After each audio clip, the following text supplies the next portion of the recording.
Hello, everyone. You are welcome to today's session on Empower 360 podcast, where we give purpose and enlightenment to humanity. Here at Empower 360, we strive to bring you ideas and perspective from various fields and industry.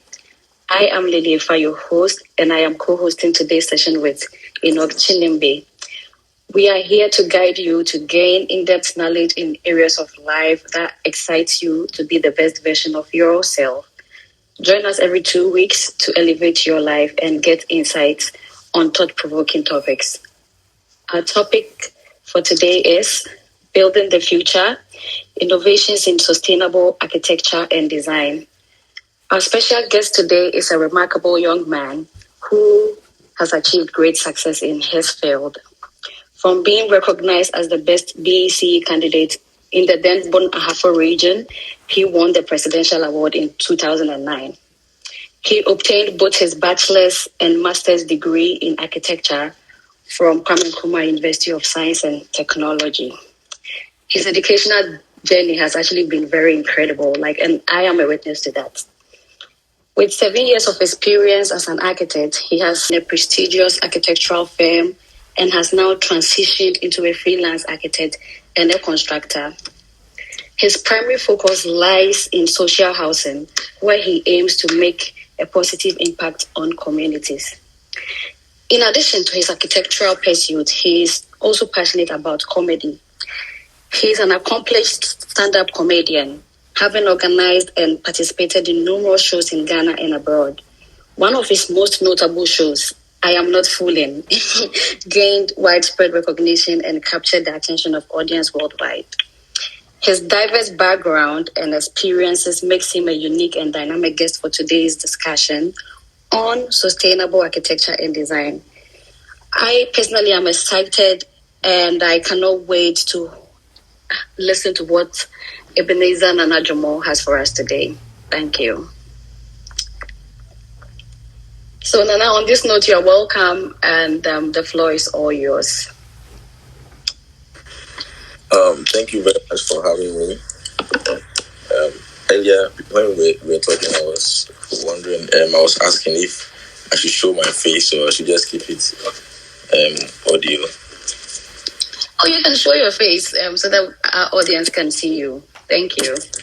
Yeah, I don't mind showing my face. The only downside is that I had to bath.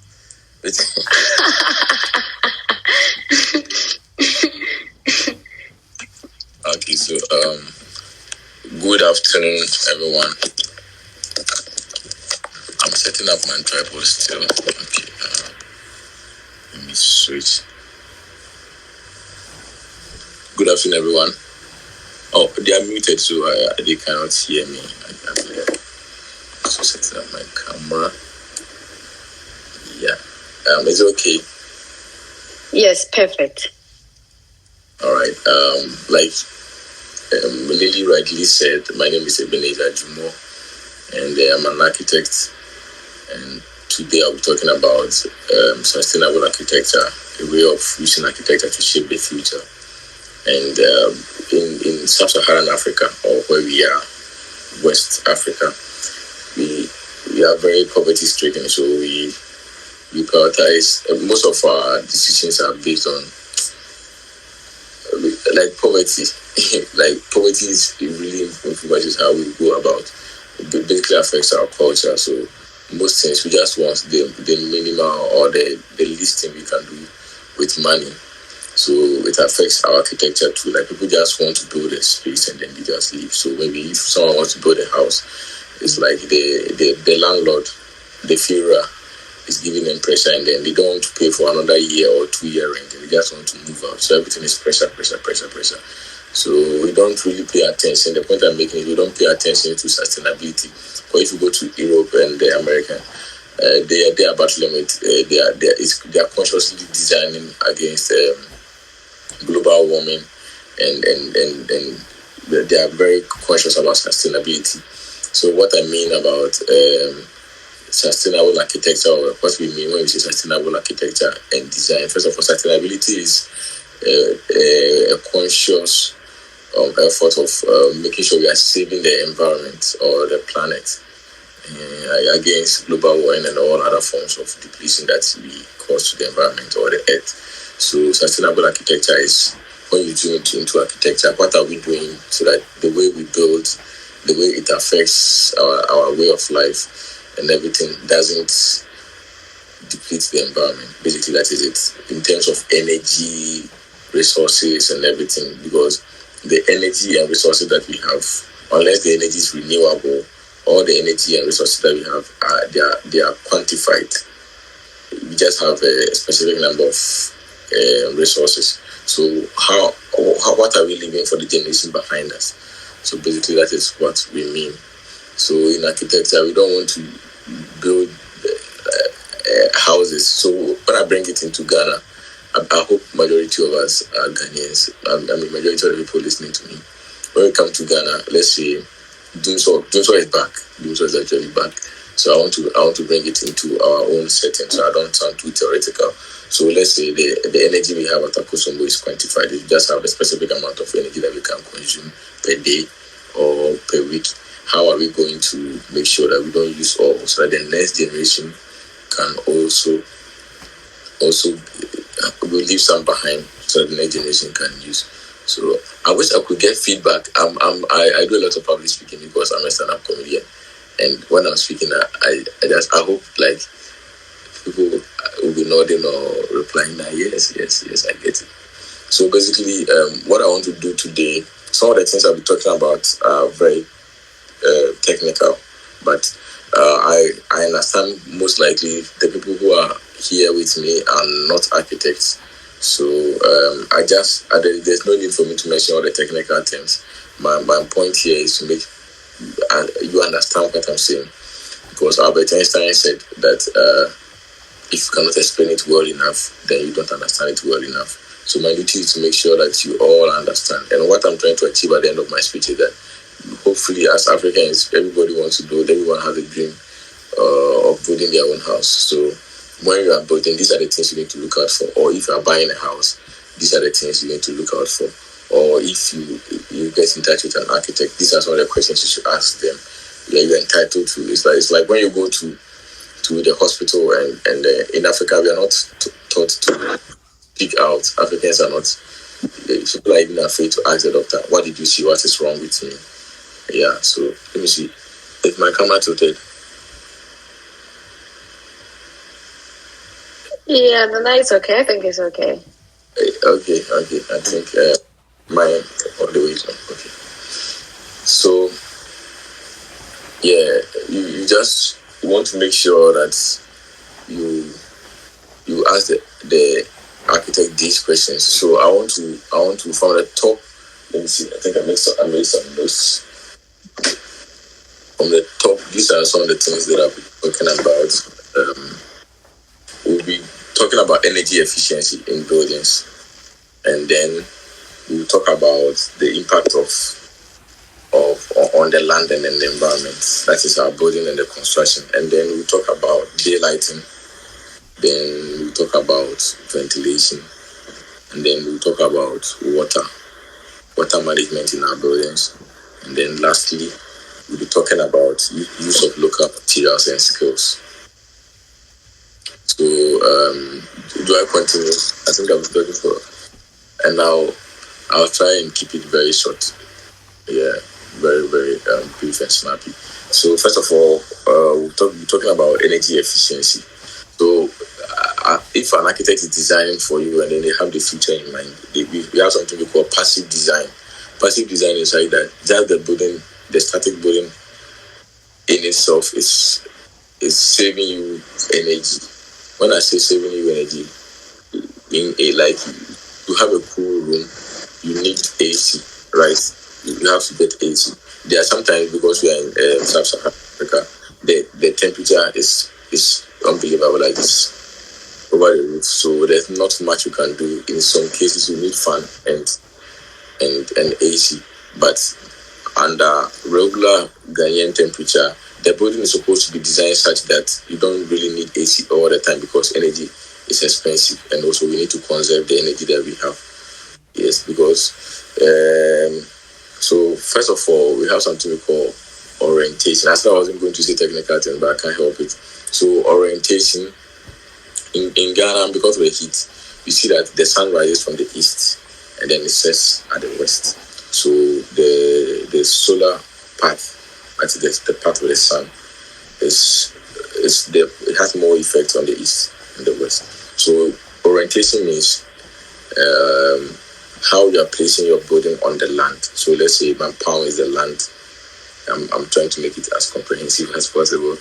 Mampang is the land, and then this is the east and this is the west. You want the long part of your building to face the north and the south, so that the sun hits only a little part of the building. I don't know if I'm confusing you. I wish I could get feedback. Let me see if I can get. What can I use for an example? Hold on, please. The only thing I could get from my desk is an external hard drive, so it doesn't do justice to it. I want something that one side is like really longer than the other side. Hold on. It's very important to me that you understand this.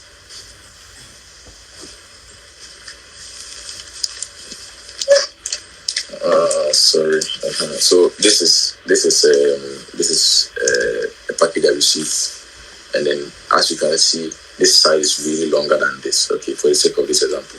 So if you are building a house, maybe it's the longer side. It could be a school block, it could be a commercial facility, it could even be a residential facility. You want to make sure that this part is the north and this part is the south, which is the longer part. Okay, so the sun is like hotter or more impactful on the east and the west, so north, south. So you want that if the sun is hitting this side, it's not much, but many people are living along this line. You get it. I hope I've explained it well. So this is west, or this is west, this is east, and this is north, and this is south. So that is one way you can design in the tropical region to make sure that the building doesn't heat too much. If the building heats, when the building is heated in the morning, the energy is emitted in the evening. So in the evening, when you're coming to sleep, you realize that there's not much you can do about it, and you have to put on the AC. But you want to reduce the number of times you switch on your AC or your fan. So if the building is well designed, most of the time you don't need to turn on your AC. Then you use less energy. So we are conserving energy and money. Yeah, because whenever you use AC, you pay a lot of light bill. And also, like I said from the beginning, we have an amount of energy we can use. So you don't want to use all today. You want to leave some for the next generation. So kindly put on your microphone and give me feedback if you understood what I said. So this is just something that I folded that to make sure the example is comprehensive. Did you understand what I said? Yes, I do understand. Anyone else can chip into, did you get it, please? I got it. I think I'm a potential good lecturer. Oh, yeah. Okay, so moving on to the next thing. Also, we have a prevailing wind direction. So these things they are not big technological stuff. These are basic things we can do if you are conscious about. So that's why I'm saying that if you have, unfortunately in Ghana, most of our buildings are not designed by architects. We have people, the rules are not working. So we have people who pose as architects, and then they take a lot of contracts because people are afraid that architects will charge them too much. So the people who design don't know these things, and then we live in buildings that are very hot, and we don't take notice of all this important stuff. So another thing is we have prevailing wind directions. We are still on energy saving. So when you look at the prevailing wind directions, it's from the southwest to the northeast. So to make it more comprehensive, it's from the south. The wind is from the sea. Okay, like the best breeze. Let me. Yeah, I want more air, so I will come to that. I have louvers, so I'm opening them for more ventilation because my fan will make noise and interrupt with my. Sorry for my a little disorganized this thing. All right, so back to it. What was I talking about? The prevailing wind directions is from the sea. Okay, so from the southwest, and then it blows onto the north. So it's from maybe Accra, Cape Coast. Yes, Nana, you went off for a bit, so yeah, welcome back. I know it's your network, so. Yeah, I'm in a new site and the network is terrible. Alright, sorry about that. Okay. Okay, But we can yes. hear you now, so thank you. Okay, I'm back. So you want to, so basically, once you are aware of where the prevailing winds are coming from, you want to put more of your windows along those lines. This is architectural thing, but I'm just saying that you can hold your architect accountable. It's like going to the hospital. Ask the doctor, what is wrong with me and why are you giving me this drug? And maybe what effect does it have on me? Maybe I'm asthmatic, or this is my blood group, this is this. So you're not a doctor, but you have to put your doctor in check. I hope you understand what I'm saying. So ask an architect brings you drawings. Ask them that why are my windows here and not here? Why is my bedroom on the east and not on the west? Like if you just read a little enough, you can ask your doctor or your architect or any professional you're working with, why are you making me do this? Don't be afraid to speak out or don't be afraid to ask questions. So you just want to put more of your windows along or you want to create openings. Maybe if you have a courtyard to draw more air from that direction. And also we have something called shading devices. If you have a lot of glass facing outside because we are in Ghana and the sun is hot, you want to shade the walls. So we have something called shading devices. It could be cement, it could be concrete, it could be wood, it could be prefab. You want to shade your windows so that the sun doesn't hit directly. So this is all about energy saving. You want to design the building in such a way that the building is cool. It's called passive cooling. The building itself is designed to avoid this excessive temperature. And then we have the use of renewable energy to maybe solar. But unfortunately in Ghana, solar is very expensive. I think the government could train maybe electrical engineers, take them outside to learn how we can create our own solar because the sun is very hot and we are not utilizing it. So maybe we can create a solar industry in Ghana and then reduce the cost of solar energy and then we can all use it so that there will be less pressure on Afosombo. And then I want to come to the impact on the land. When you come to land in Ghana, let's say real estate people, they buy land, then the first thing they do, they clear all the trees, which is not good. It's not good. So in Ghana, we have EPA, the Environmental Protection Agency. But in Ghana, the laws don't really work, so people get away with stuff. But ideally, you cannot just be cutting trees and all that because the trees give us fresh air, okay? We all know that what we breathe from the trees. Yeah, so people say, you hire people that are in relationship, they say, you tell your partner, I cannot live without you, I cannot breathe. No, you can breathe without your partner. You cannot breathe without plants. It's the plants that they say the last time when we fell the last tree, the last person on earth also died. So real estate people shouldn't cut all the trees. Or when you go to your own site, you want to build, you want to make sure that if the footprint of the building or the foundation, if it will not touch some trees, allow the trees to be on the sides. Let the tree be there. It provides shade. It can be maybe on one side of the building and then it shades the whole building. So every time the building is cool. So you have to respect the vegetation, the flora. And also the earth, maybe have a side that slopes. It's the duty of the developer or the architects and the team to design along the slope. You don't have to cut the land too much. You just want to respect the land and design along that. So when you search on Instagram and some, you can see building design along walks, but then the building is integrated into the rock, not affecting the ecosystem too much because they are small organisms who have their own special thing they give to the environment. So you don't want to cut too much of the soil and affect the seismic. I was trying not to use a lot of technical terms, but I know that the soil has layers and structure and pressure and all those things. So when we affect these things over the time, the land can shake, it can lead to erosion and so many other things. So we just want to respect the land that you came and met and the trees that already exist on the land. You don't want to affect it too much. And also pollution. Some people, the way they do their construction, the pollution, you have to be careful about that. So you have to respect the land. And then the use of safe construction methods. Yeah, some people, when you go to the construction site, it's not safe at all. So the human resource is more even important than the natural resources. So make sure the workers are using the right protective gears. They are wearing helmets. You don't want someone to climb a height, maybe 4 floors. They're working on the top with no safety harness. Nothing. And after the construction, we hear that someone fell from the site and the person is injured or the person is dead or something. It's not the best. So we have to use the right construction techniques. And I want to talk about daylighting. Also, you don't want the room to be dark. So interestingly, I just realized that my light is not on. My light is not on, but you can see my face to an extent. Do you know why? Because I have louvers. I'll be talking about louvers. Yeah, and my curtains are off. Can you all see it? So the light from the louvers is showing my face. So yeah, I want to. Now I think I have to turn on the light. Okay, it doesn't really make much difference. But that is importance of daylighting. You want to make sure until it's dark, maybe from the morning to roughly maybe 4.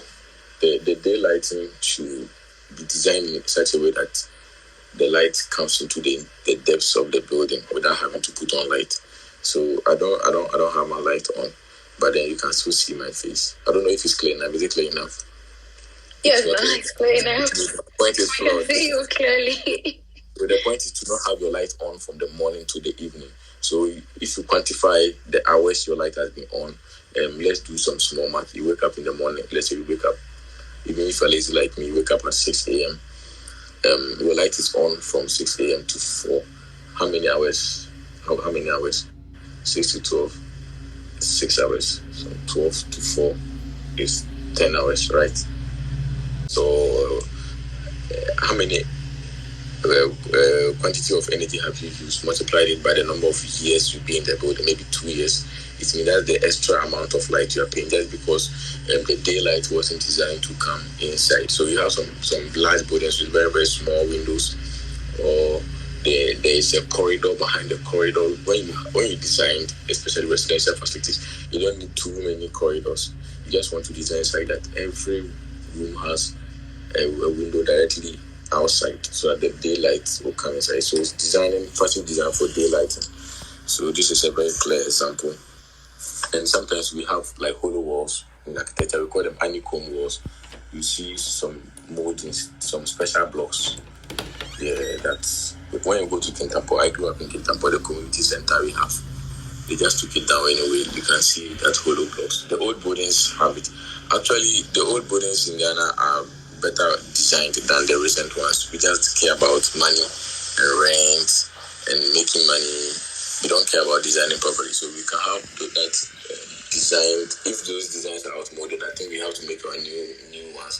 But then if you have a corridor or something, the wall can be like, if you're worried about mosquitoes, you can put like mosquito nests, like a mesh behind, so that consciously we are designing to draw air and daylight into the space. The next one dovetails into the following one, which is ventilation. Ventilation is also very important. You want your building to have air circulating through the spaces. So again, the use of louvers. I made a post on Facebook about louvers, and they wanted to beat me. One guy wanted to enter my phone through their phone to come and slap me. Now, how dare you talk about louvers? Of course, they are difficult to clean and all that, but it's more appropriate for a tropical climate like ours. But then they wouldn't understand, because when you use sliding windows reduces your ventilation by 50%, because the windows, this is the window, and then you slide to half of it. At every point, one bay is closed. This is simple mathematics. So it means you have 50. So if you have 50 and then the net and the burglar proofing reduces, you don't even have 50% ventilation. But if it is louvers, just today I have a lot of practical examples. Hey, this is selfie. Okay. Let me switch it. Yeah, so this is I love louvers. Yeah, people think the beauty of your building depends on the glass. No, it's not. That's not how building works. Everything comes together to make it nice. You cannot just design anything and then you think because you have glass, everything will be nice. So louvers is more appropriate for our tropical climate, and yeah, and There's other technical things that I think I might have to skip. We have stack effect. If windows are higher, the air is when air is still, it becomes cold, and then it's the warm air goes up. So if the windows are high, it leaves the room because the warm air is lighter. So the first one that comes will be lower, and then the warm ones rise, and then they leave at the top. So ideally, most of our buildings should have higher windows or extra windows at the top, so that the warm air can leave through those places for stack effect. And also we need cross ventilation. Rooms like living areas, bedrooms, you have two windows, one on the side, one on the other side, so that at least two. So the air enters from one and then it leaves via the other. So every time the room is cool. I'm close to the end. I think I have two more things to talk about. That is water management. So in sustainability, we also want to make sure that we don't use too much water. So we have to make use of rainwater. So some buildings have rainwater storages. Sometimes they pick the rain from the roof, and then there's a water tank that is stored in it. Or we can have boreholes that draws the water up. We want to reduce the pressure on the national grid, Ghana Water Company. They will pump the water once a week. So we go to some people's house and they don't have water. If you want to use their washrooms, it's very embarrassing because obviously in so natural with the kafra, and we don't want that to happen to you. So the water storage, and also we have water efficient fixtures like WC. Sometimes you just pee there. You don't want to use too much water to flush it. So some of them have two switches. There are some when you press, the water is just enough to flush pee, and then some tools for the other one. I hope you understand what I'm talking about.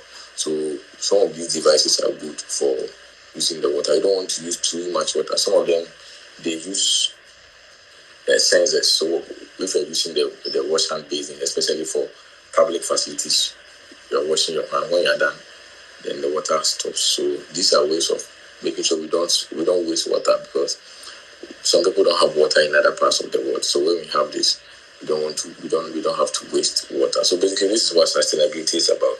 And then the last thing I'll talk about is the use of local materials and skills. So if you're designing in a place, in Ghana, we are so obsessed with importing stuff. When we see things in movies and on the internet, we want to use them in Ghana, but if we don't know that we can also use our local stuff to make them nice, so that someone will also watch our movies and want to use some of the things we have. So importing stuff is not even good for our economy, and they are expensive. So the building, we have to find a way to reduce the cost of building so that we can. We have in Ghana, when I was doing my first degree, we had 1.2 million housing units deficit, which means we need 1.2 million units. Units is not a house, but a place, maybe one block can have maybe 10 units or 20 units, as in one house can have 20 people like an apartment. So we need 1.2 million. As of the time, around 2017, now I checked and it's 2 million. It's 2 million housing according to US Habitat in Ghana Statistical Service. So we need more buildings. Many people are perching, even in universities. We have so many, like one family, and then the whole family is in one bedroom. The family needs about 4 units or 6 units.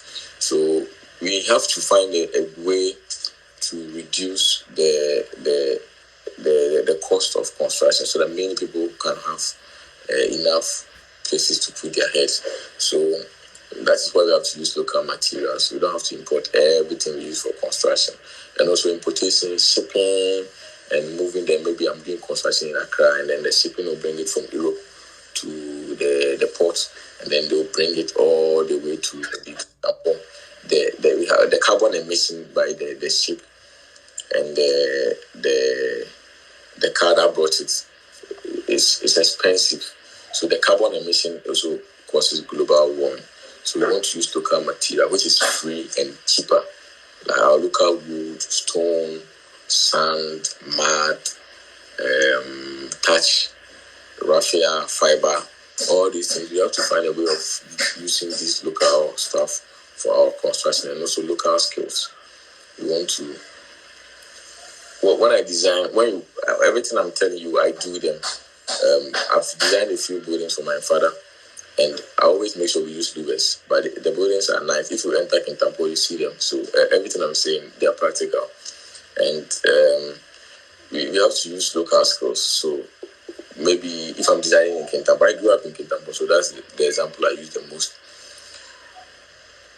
We don't have cranes. Like if I'm doing a building that is 4 floors and I want to do a design that is maybe prefab, and we have to use cranes to lift them from the ground all the way up. I'm not being a good architect, so I have to find a way that I'll do something simple yet beautiful, that the masons and the carpenters and the artisans can do it on the 4th floor without the need of all those things that we don't have. So I'm looking at the local skill. If I do something that I have to bring someone all the way from Accra to come and install that thing, it's not sustainable, it's expensive. I'm not helping the owner of the facility. So it's my duty to design the building and make it nice. It's passive, the daylighting is on point, everything is on point without having to import too many things. And talking about materials, ideally, most buildings in Ghana should have bricks and then like mud bricks or bent bricks instead of cement. The clinker, importing the clinker to our companies is very expensive. And I don't know whether it's capitalism or whatever it is. We are so obsessed with building with cement and concrete. But ideally, we should use mud, because mud is better for cooling. The sun cannot penetrate it. It's just better. But for some reason, we are always importing stuff. So this is the little I can say about sustainable design and building for the future. Thank you very much. Thank you so much, Nana, for this wonderful presentation. If I didn't learn anything at all, one thing I'm taking with me today is we should find a way to reduce housing so that many people can have roof under their head. At this point, I will leave the question and answer session to Enoch. So Enoch is going to handle that. So Enoch, over to you. Thank you so much. Thank you, Mr. Dwomoh. I think I haven't met you before, but I have heard your name, because at the time we were in junior high, we were in crèche. I heard your name.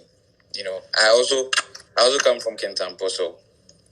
Oh, interesting. Yes, I also come from Kintampo. Yes, so I have. Thank you for the presentation. I've actually learned a lot, and I have some few questions I would love to ask, before our audience come in. So my first question is, how does improper buildings affect our lifespan?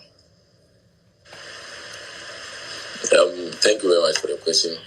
There's something called sick building syndrome. Improper buildings really, there's an architect. He said that we shape our buildings and our buildings shape us.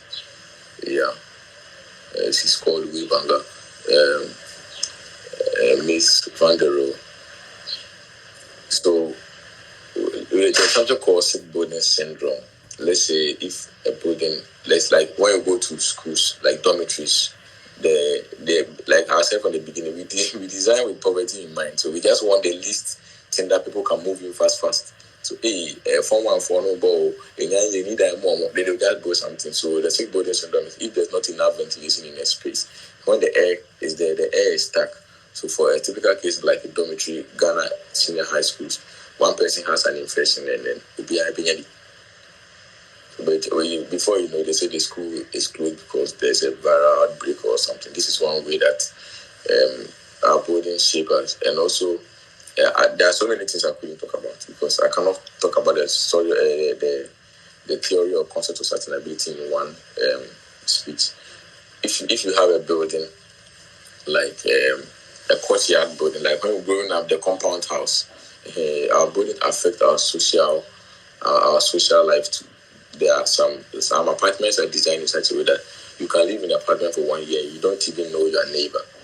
You get it. So our buildings also affect our social life if it's a compound house, and the architect can consciously design it in such a way that people have their private life, but also there's a place for gathering, like social points where people can meet and then you interact with your neighbor, and it's good. It's very important. So these are some of the ways that building affects the way we live. Even if we can design in such a way that you look at the neighborhood, maybe there's a lot of noise from this side. Maybe there's a sawmill close to your house the architect can design in such a way that he's blocking. We have something in architecture called acoustic design. We want to block sound. So maybe if you live in a neighborhood where there's noise, in Ghana we are very religious. If you're not like here, you are surrounded by 4 churches. You cannot sleep at night. So the architect can design in such a way that he's conscious. We have something we call site survey. When you go to the site, you ask yourself, who are my client's neighbors? This is a sawmill, or this is a nika, or this is a church, and a lot of noise will be coming here. Let me use highly acoustic material that will block the noise, so that in the evening, if the kids want to do their homework, they have the peace of mind. Or you have a presentation for the next day for your boss. You wake up and you are thinking you want to put some things together that you can present the next day. You can do that. So these are some of the little ways that architecture affects our way of life. Like people who grew up in slums. This is your house. This is another house. This is another house. This is another house. They have the way they behave. And people who grew up in gated communities, even architecture affects security, like ability of thieves to break into your space and all that. So architecture really goes along with. If you enter Paris or Dubai, you enter in Ghana, your first impression about the city is always architecture, but people do not know. If you see a picture of Dubai, you feel like, hey, this place is nice. So why is it nice? Maybe the people are not even friendly, but just because you see very nice building, the road is working and everything, you just assume that it's a nice place. But how about the people? So architecture really affects the way you perceive space and people. Yeah. When you were kids and you enter a space, nobody will tell you to remove your shoes. You look at the way their compound is. You get to the entrance of the living area now, and then you just remove your shoes before you enter the living area. So it's psychological. Yeah. All right. Thank you.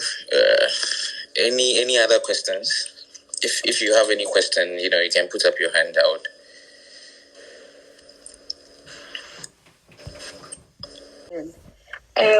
When you were talking, you spoke about the fact that in Ghana, because we are in the tropics, it's best we use is it louver blades instead of sliding windows and all that. So if architects and constructors are well aware of this information, why don't they advise the client on these things? Because now I think it's a trend in Ghana. Almost everyone uses that sliding doors and windows for their houses. So what is the problem? Why are they not advising them, like telling them the pros and cons of using this particular material or this particular thing for your building? That's a very good question. There are two things the problem is from two sources. One is the architects, and two is the clients. There are some clients who can't advise them, and then there's something in I've never done accounting or business or some of these things, but they say the client is always right. I don't know if it's a good saying. So I can propose, but ultimately the client will tell me what to use. So it's not like medicine, where in medicine patients don't argue with doctors over drugs because they don't want to die.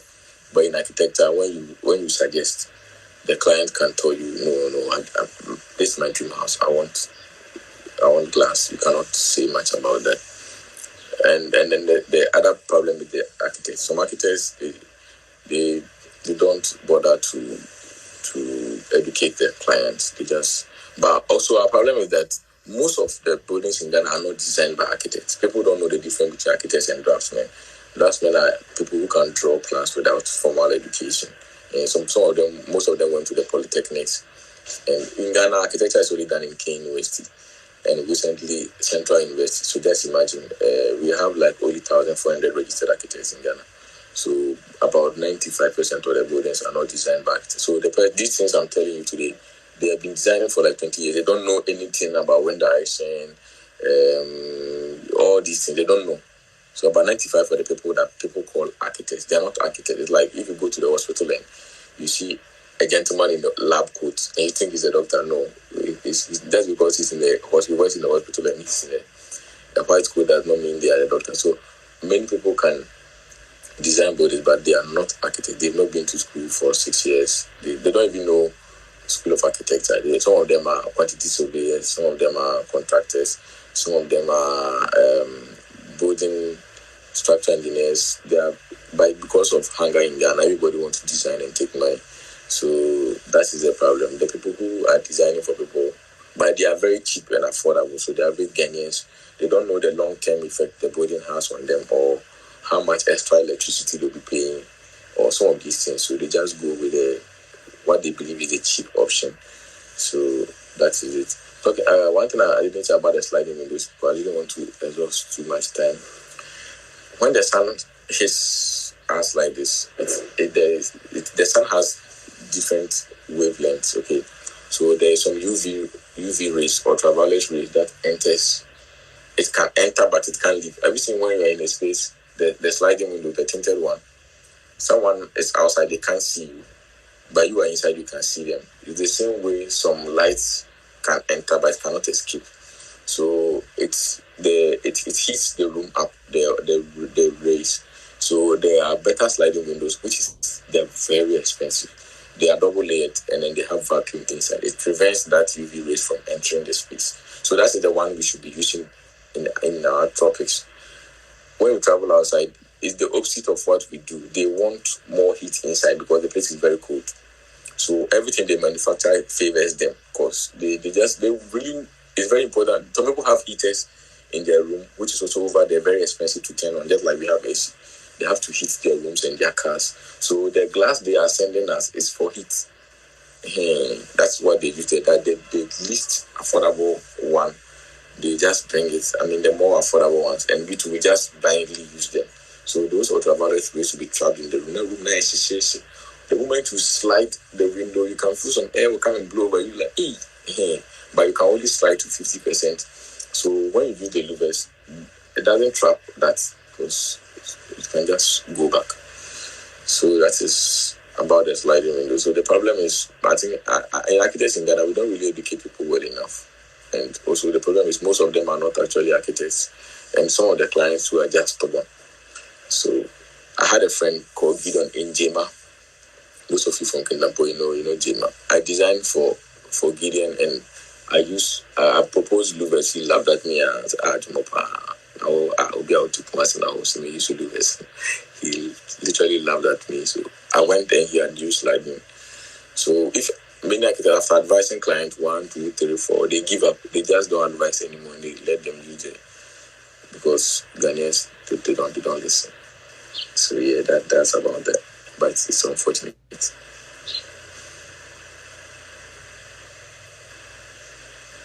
All right, Lady. Yes, Nana, my last question. Thank you so much for that wonderful answer. I understand now. So my second question is that is there any regulatory bodies like regulating some of these activities? And because housing in Ghana is a big deal, it's a very big problem. Like, you see people building their houses in waterlogged areas, in the road. Like, for instance, when you are going to our house, like Dwomoh and I literally lives on the same stretch. There used to be a building in the middle of the road. Then I don't know if you remember that place. Yeah. So is there any regulatory bodies to regulate some of these things? Because it's serious. There are so many bodies, but the problem is, are they functional? It's like in Ghana, when you're on the road and you see a car coming, the car is bent like this. This is very common. You see the car coming, and this car is from like Kumasi all the way to Tamalis. It's bent like this, and there are policemen, so many like police barriers over the road, and this car has managed to come all the way. I don't know if you get what I'm saying. So there are people in charge of it, but do they do the right way? That's why in Ghana, when you are building, you need a building permit. To get your building permit, you need your site allocation paper, or your indenture, which is the document that says that, you bought this land, the land is yours with your name on it. Then secondly, you need your site plan, which shows that this is where your site is, this is the size of your site. And the second document, your allocation paper or indenture, your site plan, and then the drawings. If it's a story building, you need architectural drawings and structural drawings. So these drawings, you are telling the government or the building inspectors at the respective municipal and district assembly that, this is the building I want to put up. Government official or whoever is in charge, please look at these drawings for me and see if it's good. And then but people don't listen. My boss just joined the group. So Mr. Edim, good afternoon. So we have someone asked that we have regulatory bodies in Ghana regulating the buildings that we, and I said we have so many regulatory bodies, but as the problem is to ask if they do the work well. So that's why I was talking about getting the building permit for your building. There are some things you submit, and then they check all your documents before you start the construction. And after, even when they have to come to the site with you, and whilst you are even on the construction process, they need to be coming to check at what you're doing. We even have tests that we do on maybe the concrete strength and everything. But I don't know whether they are too busy or I don't want to speak against their job. But unfortunately, they're not very strict. Maybe that is what I should say. And then people just do. So people can be building, and you don't even have to be in the built environment or the industry, the construction industry, to see that this building is a menace. And until there is a big problem or something, not much is done about it. So we have in architecture practice, we have Architects Registration Council, and which is called ARC. The structural engineers have their own body, surveyors and everything. So ideally, even when you contract someone, the person should have license, or the drawings should be endorsed by a licensed architect. So all these things are the things we need to check. But then because we are in Ghana, some people have their way of going around these things, and then they find their own way of getting it done. And that is the issue of, I think I have to say, corruption. I didn't want to say that, but we are in Ghana and people have their own ways. So with the bodies we have, but as in people obeying, that be the problem. I think Carl's hand is up. Yeah. Okay, from my side is sorry, Carl. Lily, have I answered? Yes, wonderful. Thank you. Yeah, thank you. So can I? Yeah, please continue. Yeah, Carl, you can talk. Oh, all right. Mr. Dwomoh, I want to know this. Why do you think a lot of people are not involving architects in their buildings?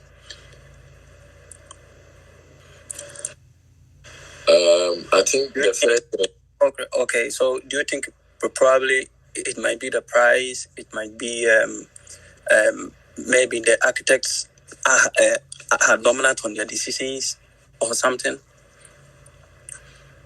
From experience, I think it's knowledge and understanding. It's knowledge and understanding. Let's say, and people think architects are expensive. Okay. But for someone who grew up in Kintampo, and I understand people's financial situations, and also for someone who's an architect, I'm able to look at it from two different perspectives. So even if you're in Kintampo and you want to buy land, it starts from about 40,000. You understand? You are not poor. You are not poor to afford an architect. And if you want to build a 4-bedroom house, even if you manage the resources, you might use about 500,000 Ghana cedis. Do you understand? Even though you don't have the 500,000 Ghana cedis in the bank, maybe you want to start with 100,000 or maybe 80,000. But eventually you build, and if you are building over 4 years, and also become 500,000 because of inflation. Do you understand? So which you can actually afford an architect. So architects, they just charge a percentage of their building, maybe 5 to 8% for the design, and maybe more for supervision. And even many architects are reasonable. Me, when I'm designing in Kintampo, I allow my client to pay in installments, because the money is not too much important to me as in the impact I'm having over there. You understand? So many architects are reasonable, but as a hearsays, the people have not really encountered them, but and some architects too, I take some of the blame. Some architects are too elitist. Like they only deal with rich clients. Like they only easily gone. They don't want clients to come and waste their time. So the architects who are specialized in doing luxury buildings, that's like their field. And some of us, because of my background, I understand, like I want to make an impact. So people think they cannot afford, but they don't really understand, and the education hasn't really gone. We haven't really educated the masses because, like I'm saying, we only have 1,400 architects in Ghana at the moment. I mean, registered architects. So look at 30 million population, like 35 million population against this. But apart from this, so many architects, the work is too much. We don't have people coming to, for lack of a better word, like waste your time. But I think ideally we should educate people more on the importance of getting the right design. So some architects too, they really charge, like those who are into luxury. And so if you bring some small 5,000 cities or 8,000 cities, they will not mind you. So people are intimidated by the charges. But if they knew about, like if they could do quantity survey on how much the building will cost, and they will know that, and the value they will get from the final building, like what I'm talking about, the energy use, and then the peace of mind, even the quality of materials and how you can coordinate the supervision of the workmanship and everything. If you use 2x4 people to build your house, maybe the final product is like the value. If you are going to quantify it from a bank, banks have a way of sending someone to quantify your building. If you want to use it for collateral, you cannot go and tell the bank that this my building is 1 million Ghana cedis, so give me a loan. No, they will send their person to her. For the same materials and everything, if an architect designs, the value of the building will go up almost 2 times what the roadside person will do for you. But people do not have this understanding, which is way more money than how much you pay the architect, like maybe 15,000 or 20,000. Or land what on 80,000. So why do you think it's too much to pay 20,000 for something valuable on it? You get it, something you spend it for 1 million Ghana cedi to 1.5 million Ghana cedi, and you go and use. If you look at maybe spending 800,000 on a facility, those of us who all of us have been to school because so if you're paying like 20,000 against 80,000 property, I don't know if you get it. So on paper, 20,000, client can bet him 20,000, but they don't. So I think it's understanding. Yes. Okay.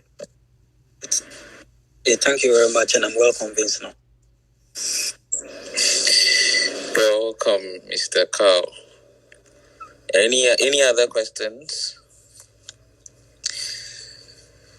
Any other questions? But really, for your information, the building is still, still there, in the middle of your road.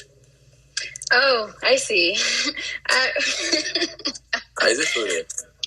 They demolished it. I should think no, so. They demolished it. Yeah. Oh, then it happened recently because I think.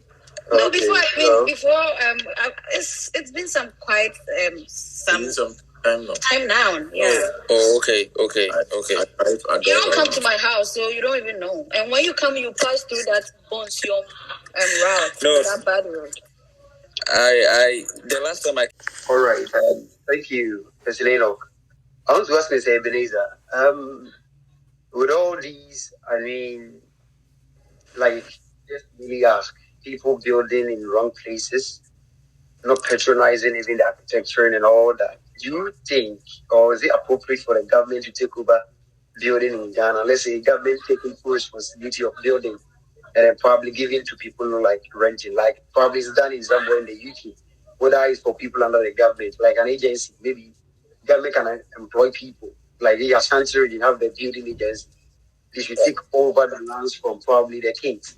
They do their building and they give the apartment for the people to rent, maybe at an affordable rate, just like it's done, I think, somewhere IPT in Kumasi, close to UEW, now Hampstead campus. There are so many infrastructures for the government where people are renting, and then I think it's quite affordable. Do you think that should we still allow people to continue to build how they are scattering building around, is using the lands of our country, and then also even building as a public place is an issue?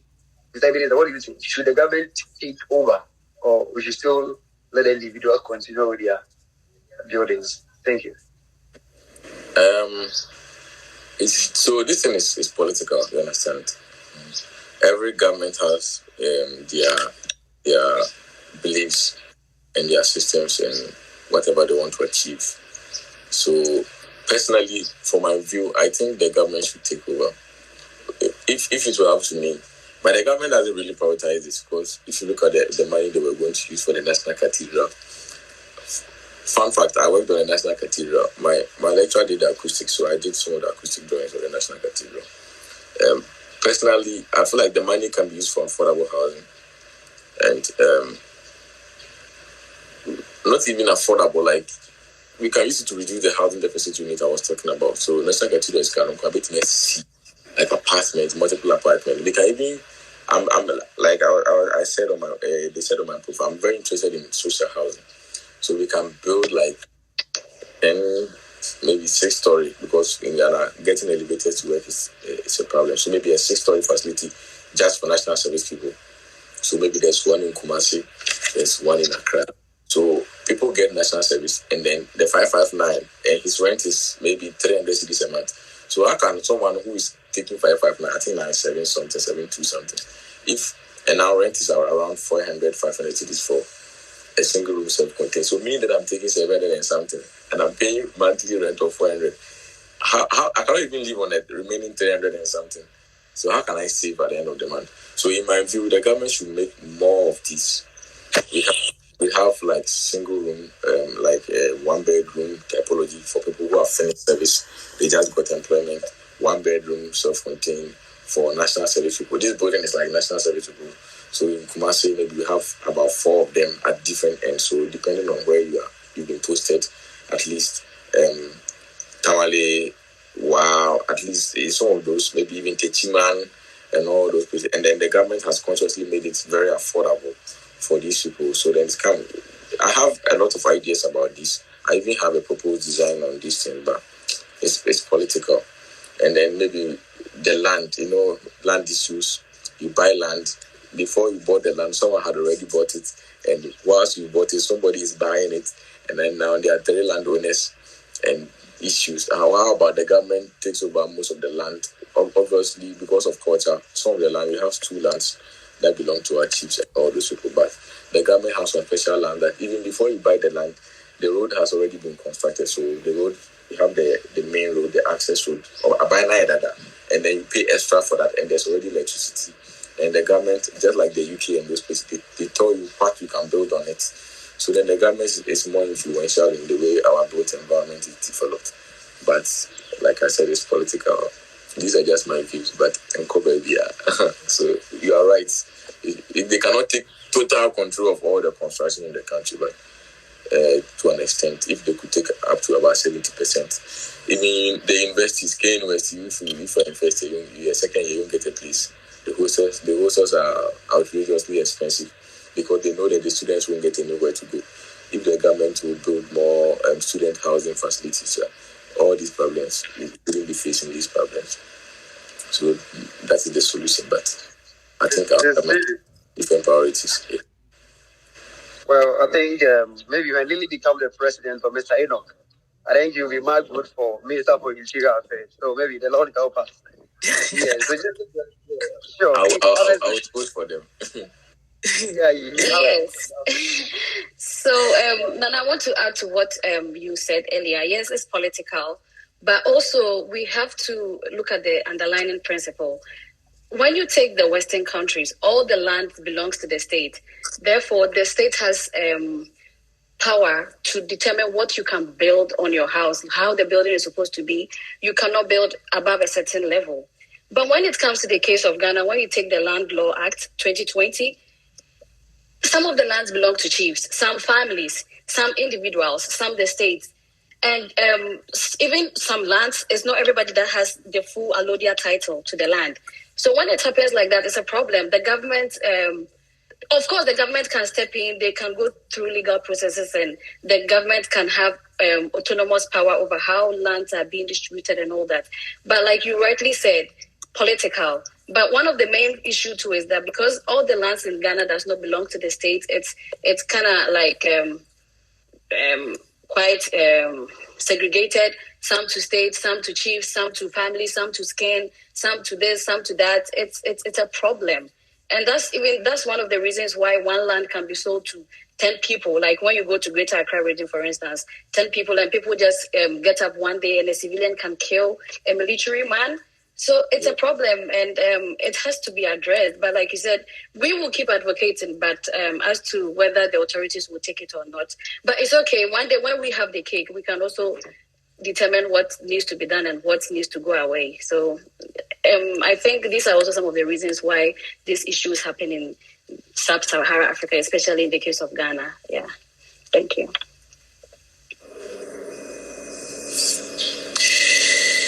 I think someone's Yeah, Cyrus, do you have something? Oh, okay. Someone has a username Dream Alive. The person wanted to say something. Yeah, that's me. Okay.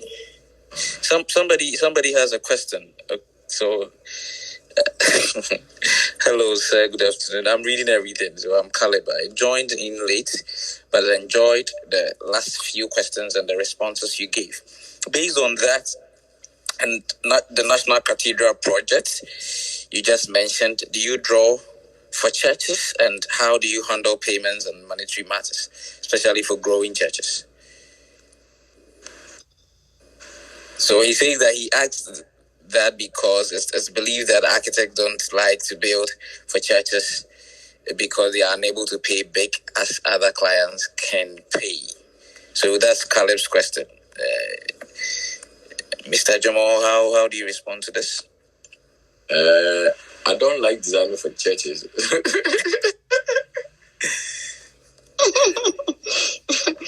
My senior warned me about designing for churches. I didn't understand. I've done a few churches. I think about only 3 of them are under construction.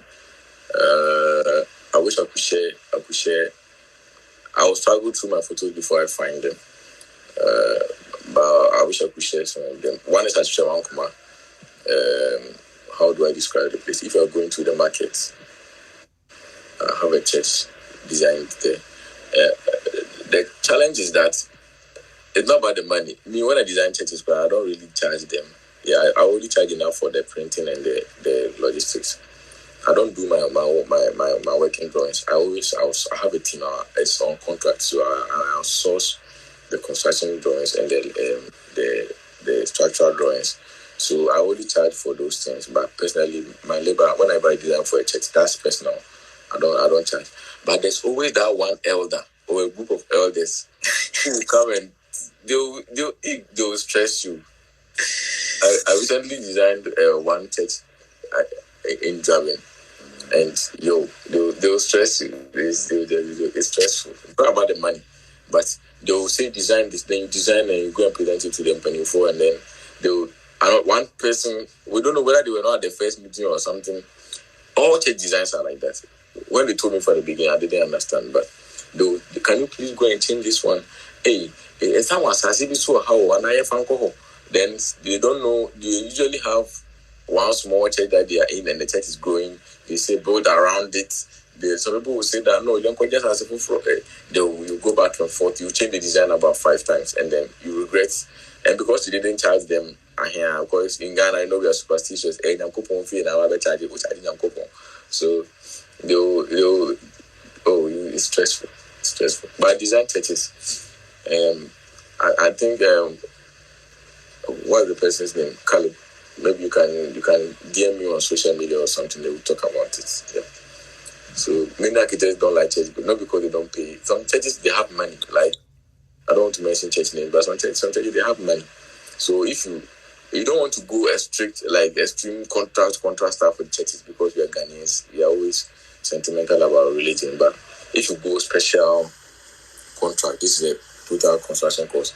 This is my percentage. After 3 designs, after 3 revisions, I'm charging you again. Then they will sit up. Some churches they are very like elite and they understand. Like they've been to school, they are serious, they have money. You can do professional work with them, but usually, once I saw your friend, you need to sign to the boy and you be sure.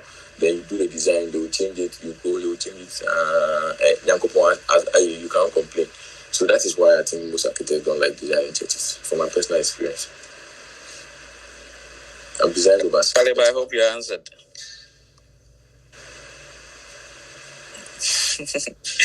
All right, any other questions? let me troop in this before somebody comes in. I've lived in Cape Coast a little while, and I noticed that Cape Coast it's a waterlogged area, and it's somewhat a nature reserved center. When you check University of Cape Coast, where it's allocated, the whole place is more like a nature reserve center where we could have used it for another thing, but they built a university over here. So I want to know how things are done when it comes to the national level, because we know that a university, before a university will be planted, it has to go through a lot of bureaucratical pipelines. So how do these people set to plan and put a building or somewhat a whole university at a nature reserved place? I don't understand. So maybe if you can give me clarity. University of Cape Coast, when you get here, you would just know that if you're a little bit abreast with nature or somewhat abreast with geography a little bit, you would know that the place is actually being put on a nature reserved land. How did that happen? Like, is it just the corruption thing, or I don't get it? This one there, it's a politician will say, Your Honor, you and I were not there when they were building. I wasn't there, but I've been to Cape Coast. I think I've been there once as in Cape Coast University. I think I've been there just once, and I didn't know. Did it become? Was it a nature reserve? How long has UCC been around? Was it a nature reserve when they were doing it, or I don't have enough information to. But some for a school as big as UCC, every university has something we call Works and Physical Development Office. So for my first degree, I used to do my internship at Cape Poly Works and Physical Development Office. K University has one. So every institution that keeps building, they have their own. It's like building and construction department, which is not like a school, but they're in charge of building and maintaining the school. So they are made up of an architect, a structural engineer, a quantity surveyor, a surveyor, and then a planner. They have we have 2 types of planning. We have physical planning, and then we have development planning, and then they also have it's a whole body of professionals, and then to understand they have the government input. Okay, so where the school is, we have the municipal assembly. They also have people who are in charge of town and country planning. So they collaborate with them. I've worked on many school projects. When I used to work in an architecture firm, we did a lot of projects for Get Fund, and Kuwait Fund projects all over Ashanti region and in the northern region. So that I know a little about school projects, but then you don't just wake up and then you put it there. The government is involved, like I'm saying, town and country planning, Works and Physical Development from the school, and a lot of, and then we do EPA, like environmental protection analysis. You send it to EPA, they will verify. So it goes through a lot of bureaucratic process, like you were saying. So, first of all, I'm not sure about the place being a reserved area. You are the one telling me. So I do not know how much or how far the school is from that. So, but I can tell you about the process the school go. For instance, when K University, Cape Poly, which is now Kumasi Technical University, being moved to Kuntinase, I was doing my internship there. When they were doing that, we had to do a lot of meetings with the local people. That is the part of the environmental protection. You tell the people, if the land already belongs to some people, you are moving them to a different site. These things, it's a lot of process. So I believe as you see, they did the right thing, unless I go there and check. But this is the process. But what actually happened, because I'm not there, I don't have information. I cannot tell whether there was some corruption that went on, or I do not know. Okay. Maybe one day when you sit down here, you would see for yourself. We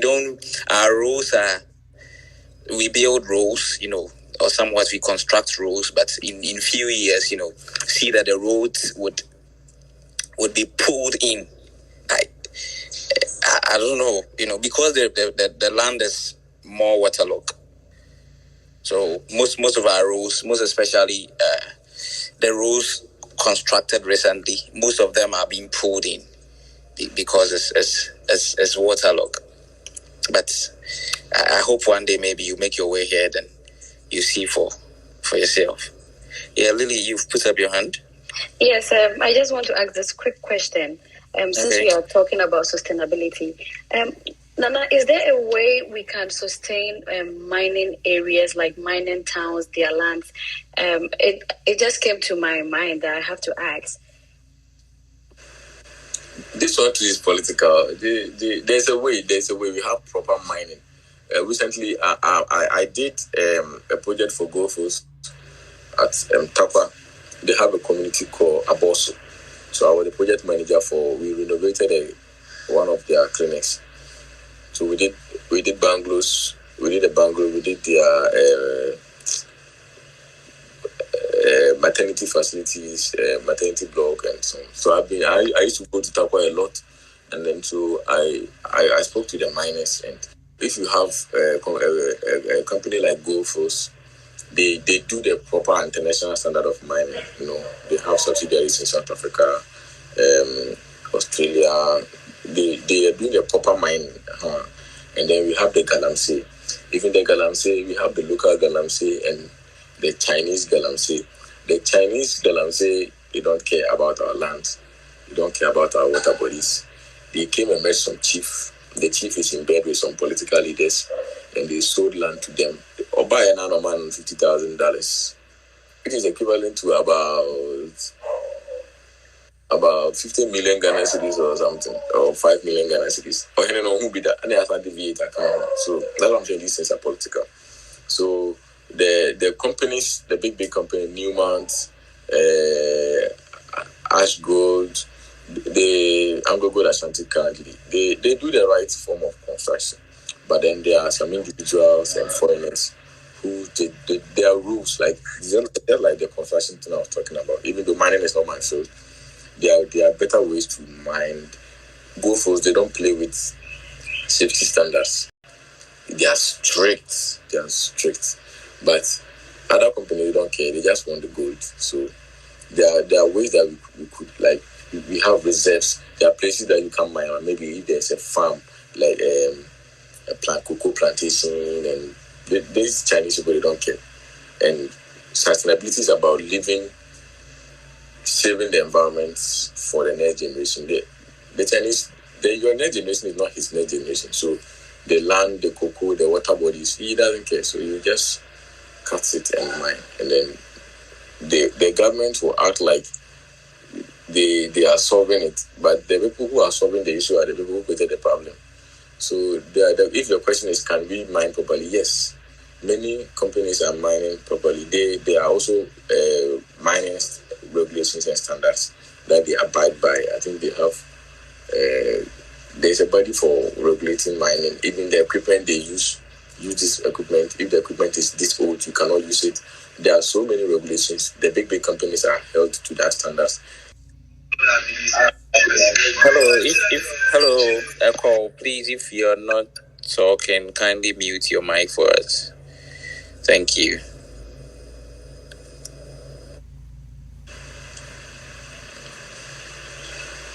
Lily, did you get it?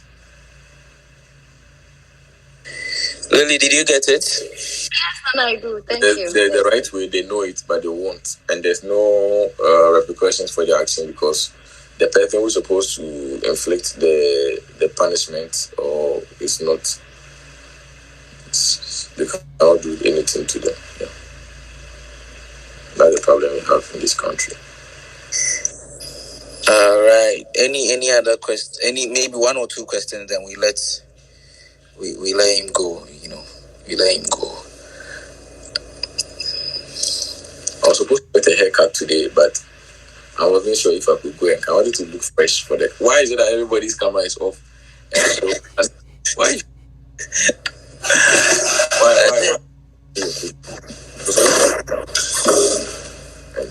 When I talk, I want to see people doing this. Everybody turn their camera off and they're all looking at me. Yeah, so if there are any more questions, I'll okay, let me chip in this. You talked about Ghanaians using clinker for buildings here and there, like cement for buildings. That's the main disenforcement.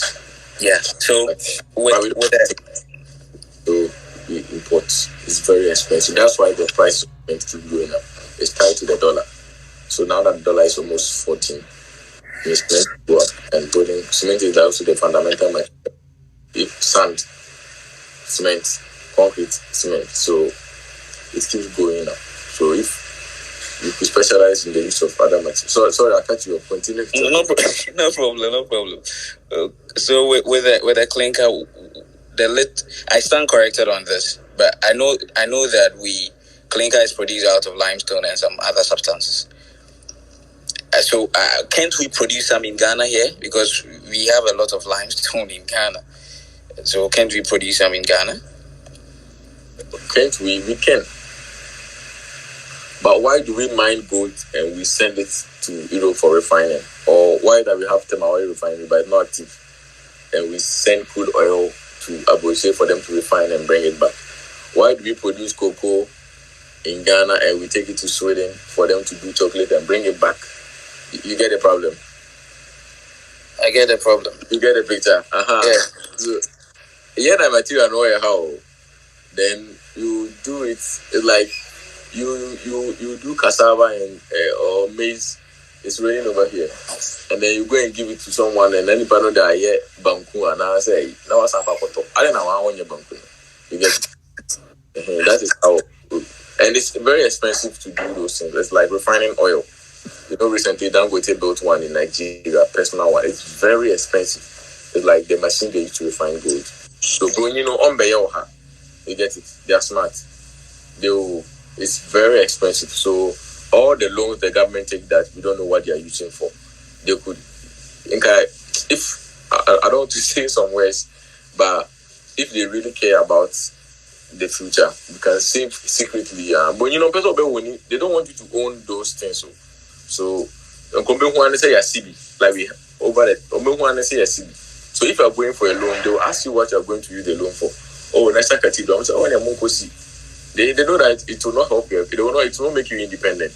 But if you say, I want to build a machine that I'll be able to refine, create my own clinker, refine my own gold, all the things, final product, so that we will import and tell them how much we want to sell them for. But they always tell us this is the current price of gold on the market.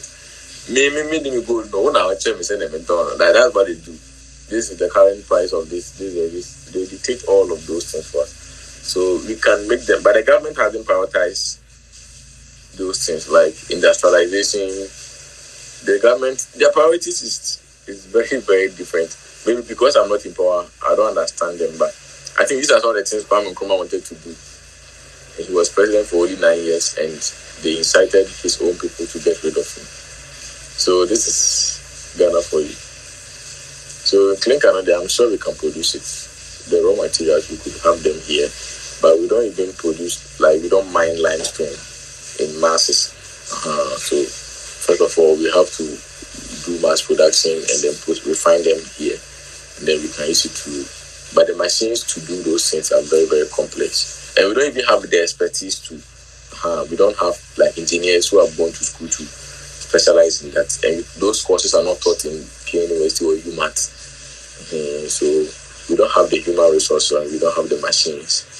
So if the government is planning maybe next 50 years, these are some of the things we should be planning. So in the future, we have all these things and we'll be able to do even solar energy. Like I said in the beginning, the government should train engineers. That's what Thailand and Dubai and those countries did. China, they sent people 5,000 students to different parts of the world to go and learn about something, and then they will come and start doing it in their country. But in Ghana, we don't have that. So we have the best and most intelligent people living in the country to go and help Brony to build their country. And I come in now for you now.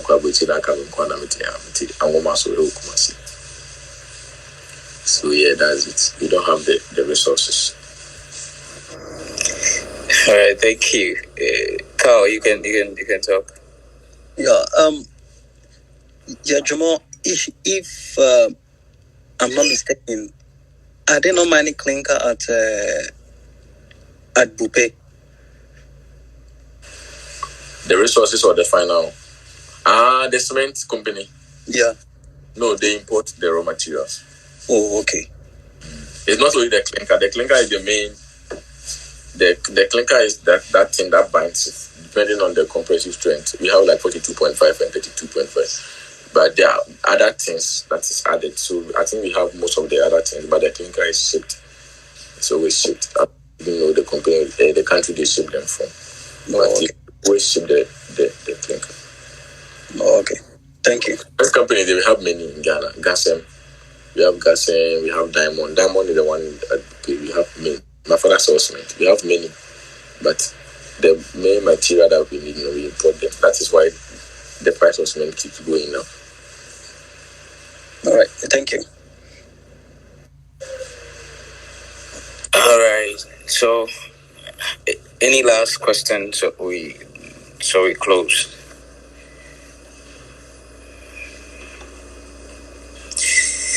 All right. So if there's some people were just listening. They didn't say anything. They just listened. All right. So if there are no questions, Lily, take over. All right, thank you. All right, so I just want to say thank you so much, Ebenezer Dwomoh, for making time with us. I know you do have a busy schedule, but you made it a point to be with us. I don't take it for granted. And thank you all, audience, for joining us today. I mean, without you, this cannot be a program. Carl sound is still up. Carl, do you want to ask more questions? I just want to make a little advert for Kintampo. Oh my goodness. Okay, go ahead. Then before we can end the session.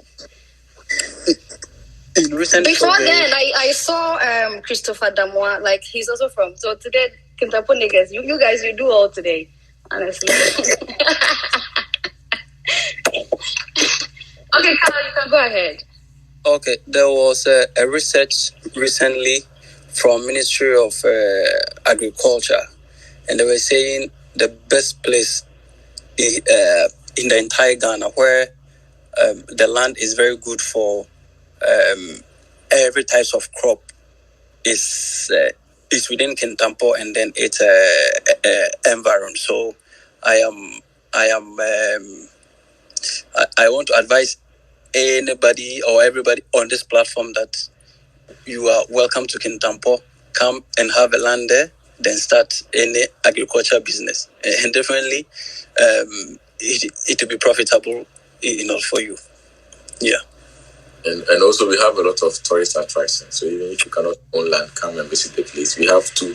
I think the only town that we have two waterfalls. We have Kintampo Waterfall, which is very popular, and also there's Fuller Falls, which is even to me nicer than the Falls. And we have especially the center of Ghana, and we have a lot of historical buildings over there. And just very close to Kintampo, we have Fima Monkey Sanctuary, and so many other wonderful tourist sites. So yeah, you should all visit Kintampo. We need to start an agenda. Visit Kintampo. And if you see us now, visit Rwanda. You create visit Kintampo everywhere in it. Sure. Anytime, very having me. Okay, let me end it properly, Nana. Okay, so before since Carl brought this visiting Kintampo, yesterday I saw Dwomoh post on his Facebook about the tourism statistics, and he was like he will urge tourists to start from the north. And we all know that maybe if you don't know, Kintampo is actually the center of Ghana. So if you are starting from the north or you are starting from the south, you should make it a point to be there. And like you said, we have so many things. We have the waterfalls, we have the Fuller Falls, we have, amazing places to be when you go to Kintampo. I am a product of Kintampo. Enoch is a product of Kintampo. Dwomoh is a product. Carl is a product. The list can go on and on. So guys, please, if you don't have any place to stay when you go to Kintampo, contact me. I can give you accommodation. Dwomoh can give you, Enoch, Carl, anyone. Okay, that was I would add Kinky to it. Okay, so And you eat yam fufu. Maybe none of you has ever tried yam fufu. That is where you can get yam fufu, proper one. I mean, proper fufu with Nkratian kwine. Okay. Now, I want to say thank you very much for making it a point to join us today on Empower 360 podcast. I know you have a very busy schedule, and I don't take it for granted. Thank you so much for giving us this enlightenment on sustaining our environment through buildings and design. And to our audience, without you, this wouldn't have been a success. I mean, we can plan the program, but if you don't show up here, there is no program. There is nothing of this sort. Thank you so much for your time and your attention, and for your contributions, for your comments, and for your questions.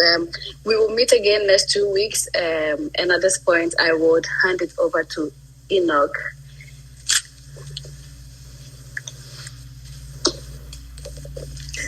All right. So our YouTube, when you go on YouTube, we have Empower 360 podcast is there, so you can go subscribe to our channel, and you like our page, you comment, and you share.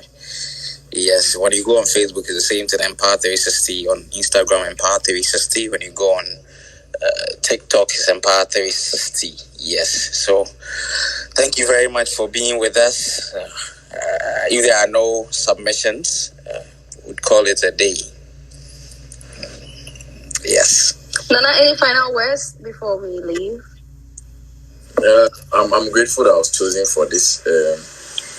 I'm happy that I'll be able to tell you a thing or two.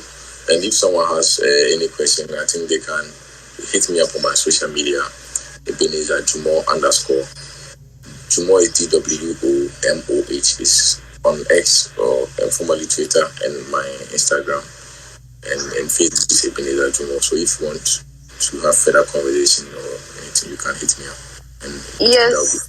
True. On that note, if you have any one who is looking for an architect, or you yourself, you are about to build and you need an architect, kindly contact Dwomoh. So I'm just putting his social media handle name on the in call chat so that you can see it properly.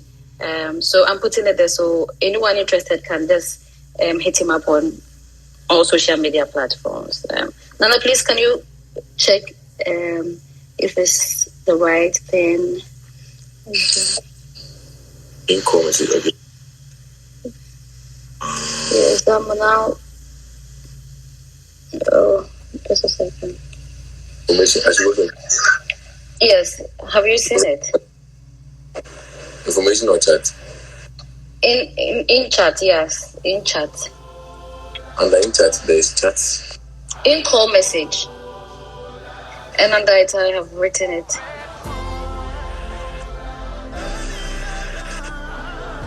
Yes, Ebenezer Dwomoh. Yeah. Social media, I'm typing it. So, yeah. Okay, alright, sure. Yeah, I mean, handle. Okay. But I should come. I'm a little popular, so.